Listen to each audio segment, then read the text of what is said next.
à tous, on se retrouve aujourd'hui pour une nouvelle vidéo sur la séquence du principe de l'inertie.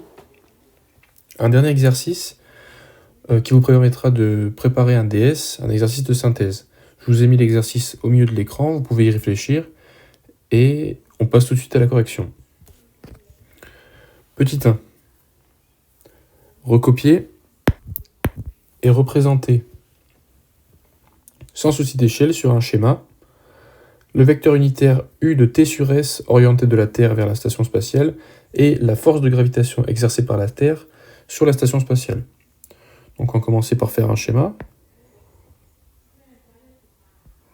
comme ceci, avec un point qui représentera le satellite, ici, qu'on va noter S3, et un point qui va représenter le centre de la Terre, ici, qu'on va noter T. On peut faire la ligne en pointillé pour se repérer, si vous voulez, la droite TS. Et on va d'abord représenter le vecteur unitaire U de T sur S. Donc c'est un vecteur de norme 1, c'est un vecteur unitaire, orienté de la Terre vers la station spatiale. Donc c'est ce vecteur ici, qu'on va noter en vert, U T sur S. D'accord ?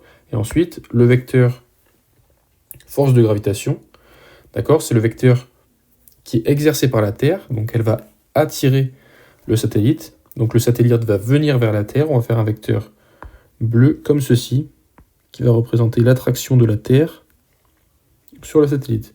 Donc c'est F de T sur le satellite, F de la Terre sur le satellite, et c'est bien un vecteur. Et ce vecteur-là, il est sur la même direction, on voit sur la même ligne en pointillé que le vecteur unitaire UTS. Il est plus grand, d'accord, la taille est supérieure, la norme est supérieure, et il est dans le sens opposé. D'accord ? Donc ça va se traduire comment, ce sens opposé ? C'est, si on le note, on va dire F, donc c'est le vecteur force qui est ici, F de T sur S, il va être égal à moins la norme du vecteur F, moins sa taille, fois le vecteur unitaire U de T sur S. D'accord ? Vu que les deux vecteurs, le vecteur en bleu, ici ça c'est bien le vecteur bleu, hein, et dans le sens opposé, d'accord ? C'est pour ça qu'il y a un moins, dans le sens opposé au vecteur UTS. D'accord ? On va voir ça précisément juste après. On passe à la question 2. Donner l'expression vectorielle de cette force en fonction du vecteur unitaire UTS. Donc comme on a vu, on cherche à donner l'expression du vecteur force, donc F de T sur S. On est bien à la question 2. F de T sur S, et c'est égal à, du coup, comme on avait dit, on fait bien attention au sens, le vecteur force est opposé au vecteur unitaire U de T sur S. D'accord ? Mais il nous sert dans cette expression parce qu'il est dans la même direction que lui. Donc on peut utiliser le vecteur unitaire UTS pour exprimer le vecteur force qu'on a ici. D'accord ? Et au milieu, il va y avoir la norme, d'accord, la taille et la valeur du vecteur force. Et cette valeur-là, c'est dans le chapitre précédent, le chapitre de mécanique, d'accord, dans les forces de gravitation. Et c'est G, la constante gravitationnelle, c'est la constante universelle de gravitation, qui est égale à 6,7 quelque chose. On l'a, je crois, en données en bas de l'exercice. G fois la masse de la Terre, fois la masse du satellite, diviser le tout par H au carré. Et H, c'est la distance qui sépare le centre de la Terre au satellite. D'accord ? Ensuite, en question 3, donner l'expression de la valeur de la force de gravitation exercée par la Terre sur les ISS, puis la calculer. Eh bien, comme on a vu, la valeur, c'est la norme, c'est la taille, et elle est ici, comme on a vu la taille, d'accord ?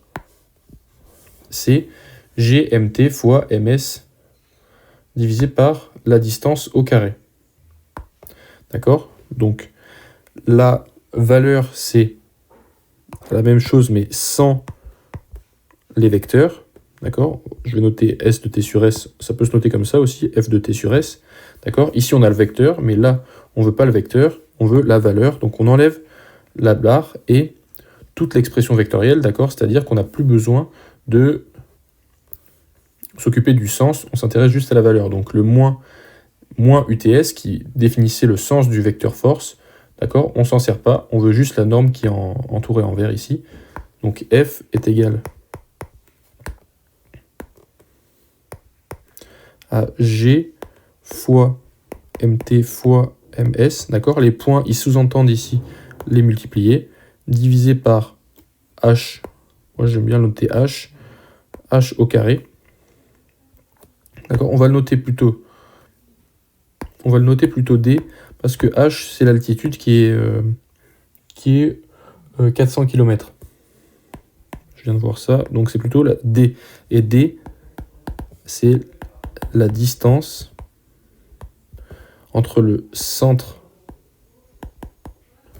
de la Terre et S3, d'accord, le satellite. D'accord? Et donc, cette expression-là, on n'a plus qu'à la taper à la calculatrice et voir finalement la valeur, la taille, la norme du vecteur force. Donc je voulais calculer, et cette valeur, elle est égale à 3,77 fois 10 puissance 12, et les forces, l'unité, c'est le newton, qu'on note grand N, N majuscule. D'accord? On passe à la question 4. Dans quel référentiel le pointage de l'ISS, donc ce qu'on voit dans le cadre A, en noir, là, donc le pointage de l'ISS a-t-il été schématisé? Donc ce référentiel-là, c'est le référentiel géocentrique. Donc c'est la question 4A. Ref, géocentrique. Pourquoi géocentrique? Géocentrique. Parce qu'on étudie le mouvement du satellite par rapport au centre de la Terre. Et quand on utilise cette représentation-là, on appelle ça géocentrique. Géo, c'est pour la Terre, et centrique, c'est pour le centre. Donc le centre de la Terre, quand on étudie un mouvement par rapport au centre de la Terre, c'est le référentiel géocentrique. D'accord? Si on avait utilisé le référentiel héliocentrique, par exemple, donc par rapport au centre du Soleil, on sait que déjà la Terre tourne. On peut faire une petite représentation pour vous éclairer. Si on dit que là, on a notre système solaire, on a au milieu le centre, d'accord? On étudie là le mouvement par rapport au centre du Soleil, d'accord? Là, ce que je représente là, c'est le héliocentrique, pour faire la différence. Si on étudie par rapport au centre du Soleil, ici, par exemple, on va avoir la Terre, on sait qu'elle tourne au centre du Soleil, et ici, là, autour de la Terre, va tourner notre petit satellite S3, d'accord? Donc, le mouvement du satellite au cours du temps, ça va être quelque chose comme ceci. D'accord? Plus la Terre va avancer, plus on va avoir quelque chose comme ceci. Donc, on n'aura pas du tout un pointage comme sur le dessin. C'est d'accord? Donc, il faut bien regarder dans quel référentiel on se situe. Ici, c'est le référentiel géocentrique. Petit b, préciser quel type de mouvement de la station dans ce référentiel. Donc c'est un mouvement qui est en rond, et on appelle ça un mouvement circulaire, en forme de cercle. D'accord? On ne peut pas encore dire s'il est accéléré ou s'il est uniforme, parce qu'on n'a pas encore la valeur du vecteur vitesse. Ensuite, la question C, justifier par application de la contraposée du principe d'inertie que l'ISS n'est pas soumise à des forces qui se compensent. Donc, pour ça, il faut connaître le principe d'inertie. D'accord? Si les forces se compensent, alors le vecteur vitesse varie. Je peux vous le mettre là. Ça, c'est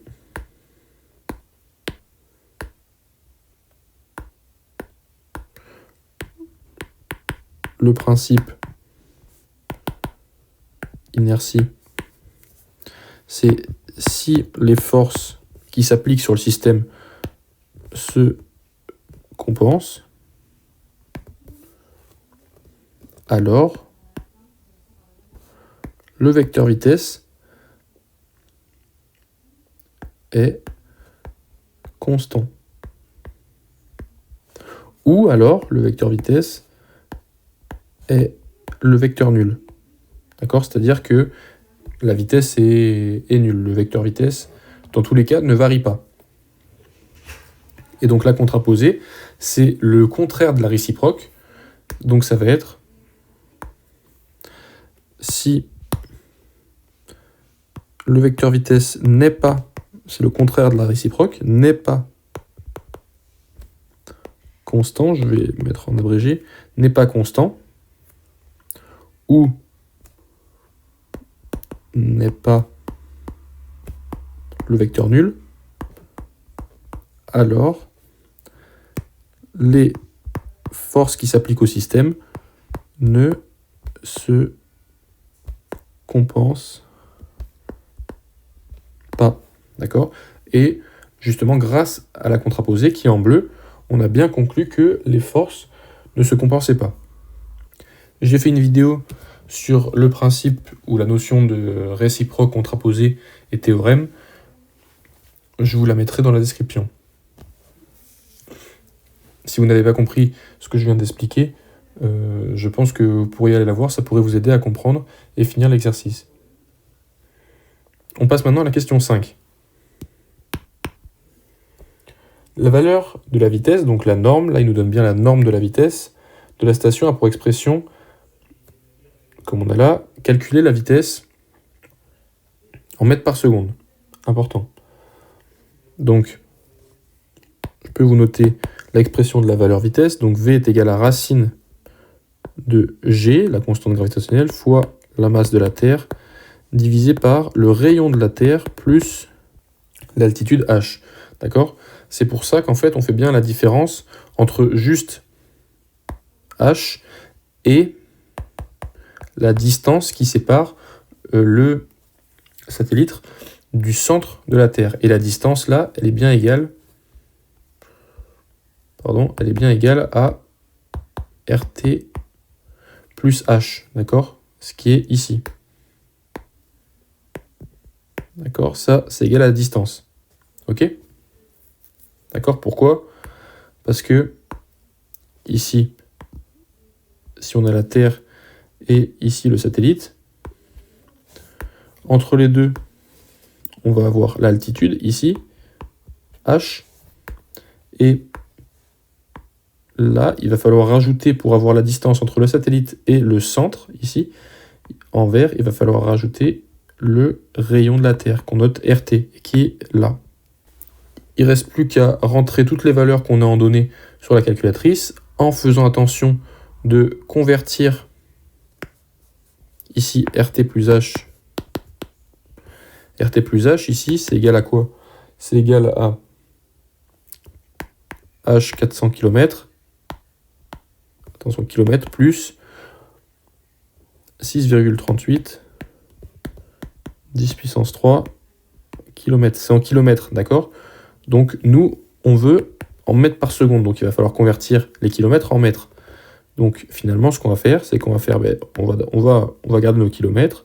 400 plus 6,38 10 puissance 3. Mais nous, on veut en kilomètres. Et kilomètres, j'ai fait aussi une vidéo, je vous la mettrai en description, pour convertir efficacement les unités les plus connues. D'accord? Tout ce qui est les grammes, kilogrammes, pour convertir efficacement. D'accord? Regardez là.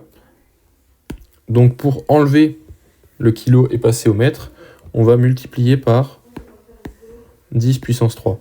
D'accord? Là, on a des kilomètres. En multipliant par 10 puissance 3, on va avoir des mètres. Et donc, finalement,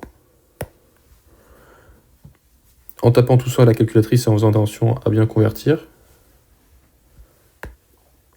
on se retrouve avec V qui est égal à 7664 mètres par seconde.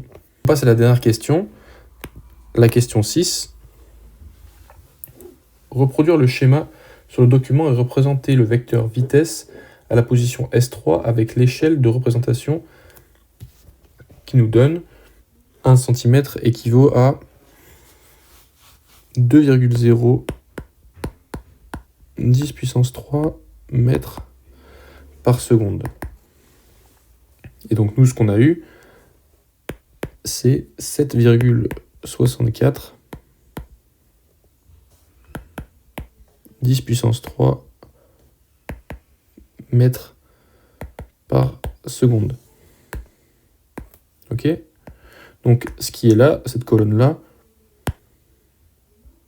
je vous le mets en bas parce que j'ai pas la place en haut, mais cette colonne ici, c'est la réalité, d'accord, les vraies valeurs théoriques qu'on a, et là, ici, c'est le dessin, ce qu'on va devoir représenter. C'est pour ça qu'on a une échelle. Vu que notre dessin est forcément plus petit, il nous faut une échelle.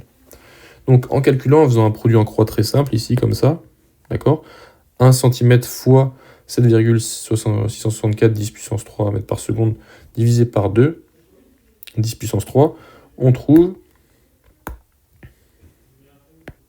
3,83 cm, ce qui n'est pas forcément incohérent. On voit que 7, c'est à peu près 3 fois plus grand, 3 fois et demi plus grand que 2.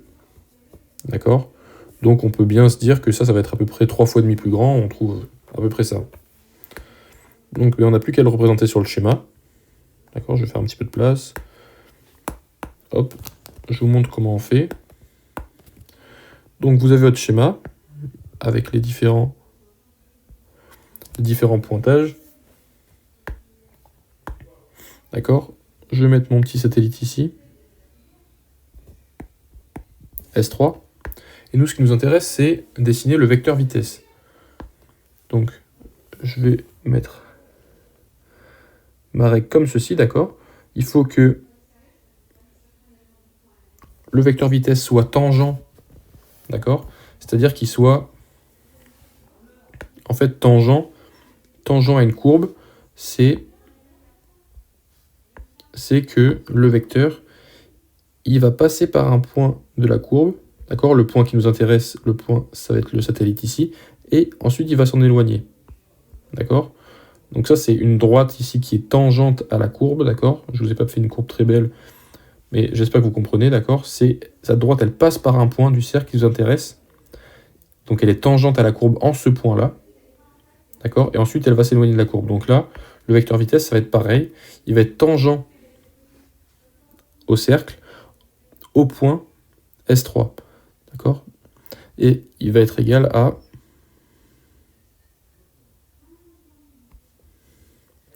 du coup à 3 cm,8. Donc je vais essayer de faire au plus proche. Hop là. Tac. Donc là, j'ai essayé de faire 3 cm sur ma règle. 3 cm,8. Hop. On n'a plus besoin de la règle. Et on a ici, d'accord, le mouvement qui est dans ce sens-là. D'accord? Donc, le vecteur qui se dirige dans ce sens-là, dans cette direction, vers le haut. Et c'est le vecteur vitesse. D'accord? J'espère que vous avez compris, que cette vidéo vous a plu. C'était un exercice qui était un des plus compliqués de ce chapitre. J'espère qu'il vous aura permis de préparer au mieux les exercices et les DS. Si ça vous a plu, vous pouvez vous abonner. Si vous avez des questions, posez-les en commentaire. Je vous souhaite une excellente journée. Bisous à tous.